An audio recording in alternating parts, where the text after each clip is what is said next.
Shalom, selamat pagi Bapak Ibu Guru yang saya kasihi, yang saya hormati, dan anak-anak kami, anak SMP yang saya kasihi. Ya, hari ini tema kita adalah kelahirannya atau kelahiran Yesus membawa damai di tengah badai. Ya, saya akan membacakan satu bagian dari kitab suci untuk rekan-rekan yang saya kasihi, diambil dari Lukas pasal 2 ayat 28 sampai 32. Demikian bunyi firman Tuhan. Ia menyambut anak itu dan menatangnya sambil memuji Allah, katanya, "Sekarang Tuhan, biarkanlah hambamu ini pergi dalam damai sejahtera sesuai dengan firman-Mu. Sebab mataku telah melihat keselamatan yang daripadamu, yang telah Engkau sediakan di hadapan segala bangsa, yaitu terang yang menjadi penyataan bagi bangsa-bangsa lain dan menjadi kemuliaan bagi umat-Mu Israel." Rekan-rekan yang dikasihi Tuhan, kelahiran dari Yesus Kristus adalah sebuah peristiwa supranatural. Mengapa saya mengatakan itu merupakan peristiwa supranatural? Karena kelahirannya adalah sebuah proses yang melampaui hukum-hukum alamiah, atau saya sebut hukum-hukum alam.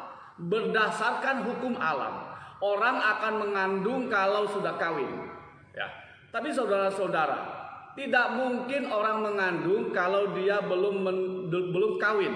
Namun saudara-saudara, kelahiran Yesus Kristus merupakan kelahiran dari seorang perawan yang belum kawin, belum menikah, dan kemudian dia mengandung. Nah, saudara-saudara, mengandungnya itu ternyata merupakan sebuah tanda yang sudah dikumandangkan pada 700 tahun sebelum Yesus lahir. Yaitu di dalam Yesaya pasal 7 ayat 14, Tuhan melalui Nabi Yesaya mengatakan kepada umatnya, Dia akan mengutus juru selamat, seorang yang akan menjembatani manusia dengan Allah sang pencipta mereka, datang ke dalam dunia. Dan tanda itu adalah, saudara-saudara, seorang perempuan muda akan mengandung dan melahirkan seorang anak, kata firman Tuhan. Dan mereka akan menyebut dia sebagai Immanuel, yang berarti Tuhan menyertai manusia.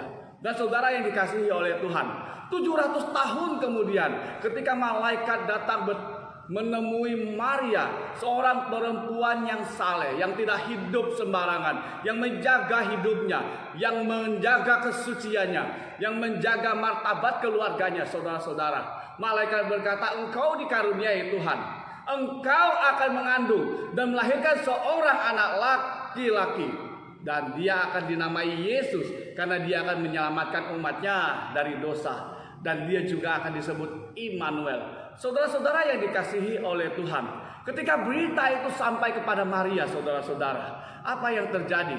Maria berkata kepada malaikat yang diutus Allah kepadanya, "Jadilah seperti yang engkau katakan." Ketika Maria berkata jadilah seperti yang engkau katakan, saudara, yang dikatakan oleh malaikat itu, saudara-saudara, maka di saat itu juga tanpa ada proses, maka janin Yesus sudah ada di dalam kandungan Maria.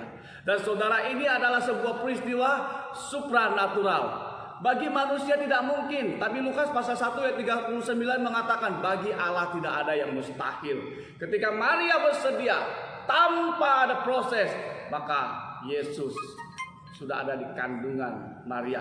Ini adalah sebuah peristiwa supra alami.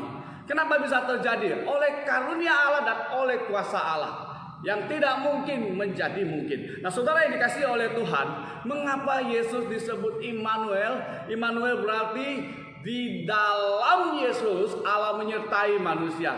Di dalam Yesus ada kuasa Allah yang maha besar, ada kuasa pengampunan dosa, ada kuasa pemulihan, ada kuasa kesembuhan, dan ada kuasa-kuasa yang melindungi manusia dari yang jahat. Dan di dalam Yesus ada kesucian Allah. Juga di dalam Yesus ada keadilan Allah. Dan yang terpenting juga, saudara-saudara, kasih Allah ada di dalam Yesus Kristus. Itu yang disebut dengan Immanuel. Itu sebabnya saudara-saudara, ketika Simeon yang tadi berkata-kata itu yang kita baca dalam kitab suci kita, ketika dia menatang bayi Yesus, dia melihat dan dia tahu karena Roh Kudus bekerja di dalam hati Simeon. Simeon berkata, mataku telah melihat keselamatan yang dari Tuhan. Sekarang izinkanlah aku pergi dengan damai. Saudara yang dikasihi Tuhan, ini sebuah pernyataan yang luar biasa sekali, saudara. Orang yang menanti-nanti di bait suci, karena Roh Tuhan memberitahukan, mengkonfirmasikan kepada dia, mata dia akan melihat Mesias. Dan saudara, ketika dia menatang bayi Yesus, dan Roh Tuhan menetapkan, menentukan, dan mengonfirmasi, inilah yang dijanjikan. Itu sebabnya dia berkata, mataku telah melihat keselamatan yang daripadamu. Dan dia berkata, izinkanlah hambamu ini pergi dalam damai. Karena keselamatan ini menurut dia disediakan Tuhan bagi umat Israel, juga bagi bangsa-bangsa. Ini adalah sebuah berita besar, saudara-saudara. Allah datang menyertai manusia, Allah datang menyelamatkan manusia. Sang pemberi hidup tinggal bersama orang yang membutuhkan hidup seperti saudara dan saya. Ini adalah sebuah hal yang terjadi di dalam sejarah manusia, sebuah perkara supranatural. Jadi saudara-saudara yang dikasihi oleh Tuhan, Immanuel berarti Allah menyertai kita. Immanuel berarti Allah melindungi kita. Immanuel berarti Allah tinggal bersama dengan kita. Immanuel berarti Allah memberkati kita, dan Allah menjadi sedekat-dekatnya dengan kita. Itu sebabnya di dalam dia ada keselamatan. Yesus datang membawa keadilan Allah. Yesus datang membawa keselamatan yang dari Allah, karena Allah mengasihi kita. Itulah berita Natal yang terbesar. Saudara-saudara yang dikasihi Tuhan, apakah Immanuel itu menjadi penting bagiku atau bagimu? Menurut firman Tuhan, menurut kitab suci, Immanuel itu menjadi penting. Engkau membutuhkan Allah, sumber kehidupanmu. Engkau membutuhkan Allah yang melindungi engkau dari dunia yang jahat ini. Engkau membutuhkan Allah dari berbagai macam persoalan termasuk COVID-19. Dan engkau membutuhkan Allah untuk terus-menerus memberikan kehidupan kepadamu, bahkan sampai kehidupan kekal. Nah, saudara yang dikasihi Tuhan, ya, apakah saudara pernah mendengar sebuah tragedi di Brazil yang namanya tragedi Campinos? Di dalam tragedi ini nanti saudara akan melihat betapa pentingnya Tuhan menyertai kita. Jadi saudara, satu kali ada 6 pemuda yang sedang mabuk berat di sebuah kota di Brazil yang namanya Campinos. Saudara-saudara, di kota itu, ya, 5 pemuda yang sedang mabuk berat itu, mereka suatu hari pergi mengunjungi dan mau menjemput teman mereka untuk ikut bersama-sama dengan mereka. Entah apakah keluyuran kemana, mau mengelilingi kota atau kemana saja. Namun saudara-saudara, ketika ibu dari anak yang mau dikunjungi ini melihat teman-teman dari anaknya itu dalam kondisi mabuk berat. Nah, ibu ini berkata kepada anaknya, "Nak, janganlah ikut mereka. Mereka mabuk, sangat berbahaya naik mobil bersama orang-orang mabuk. Apalagi disetir oleh orang yang mabuk." Lalu anaknya nggak peduli apa kata mamanya. Barangkali dia berpikir ini dunia anak muda, kami biasa seperti ini. Lalu karena mamanya melihat ini sangat bahaya sekali, anaknya bersikeras kepala mau ikut temannya yang mabuk itu. Lalu mamanya berkata kepada anak ini, ya, dia pegang tangan anaknya, "Nak, pergilah, berjalanlah bersama Yesus. Dia akan melindungimu."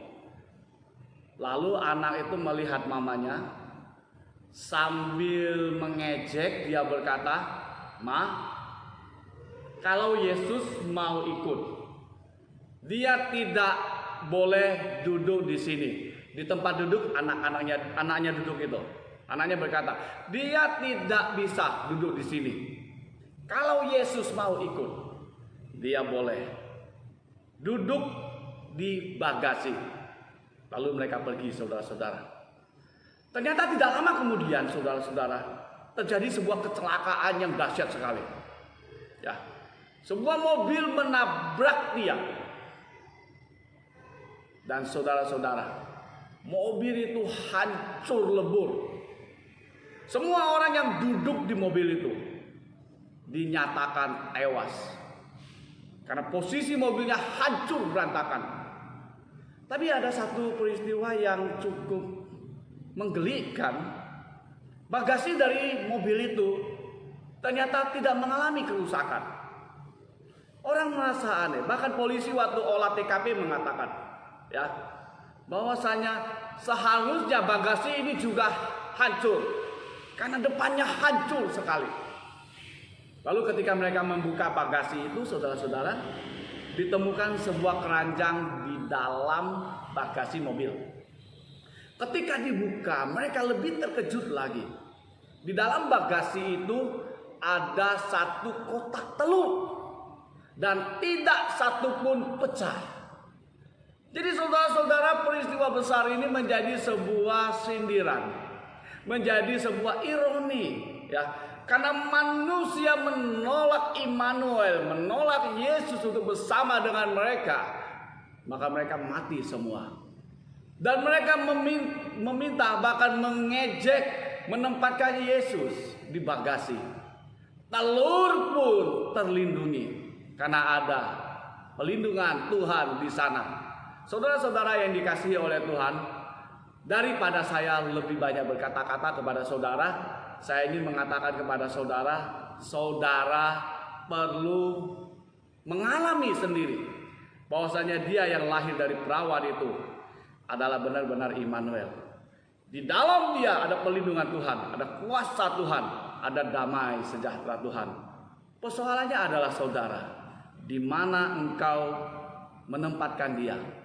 Apakah peristiwa Natal hari ini saudara-saudara mau membuka hati untuk Yesus Kristus masuk di dalam kehidupanmu dan menjadi raja atas kehidupanmu? Percayalah, di mana dia ada, di situ surga ada. Di mana dia ada, di situ perlindungan Tuhan nyata. Itu yang dimaksud dengan Immanuel. Dengan demikian saudara-saudara, tema kita kelahirannya membawa damai di tengah badai. Saudara, sekarang badai pandemik COVID-19 sedang memporak-porandakan seluruh dunia. Tapi saudara-saudara, dalam situasi ini pun kalau Yesus ada dalam hidupmu, maka kedamaian itu akan engkau alami, engkau rasakan, engkau nikmati. Tetaplah buka hatimu, biarlah Yesus lahir di dalam kehidupanmu, karena dia membawa kebaikan-kebaikan dari Allah Sang Pencipta kita. Amin. Mari kita berdoa. Tuhan berkati firman-Mu, biarlah firman itu menguatkan kami dan firman itu mengubah hidup kami. Dalam Yesus kami berdoa. Amin.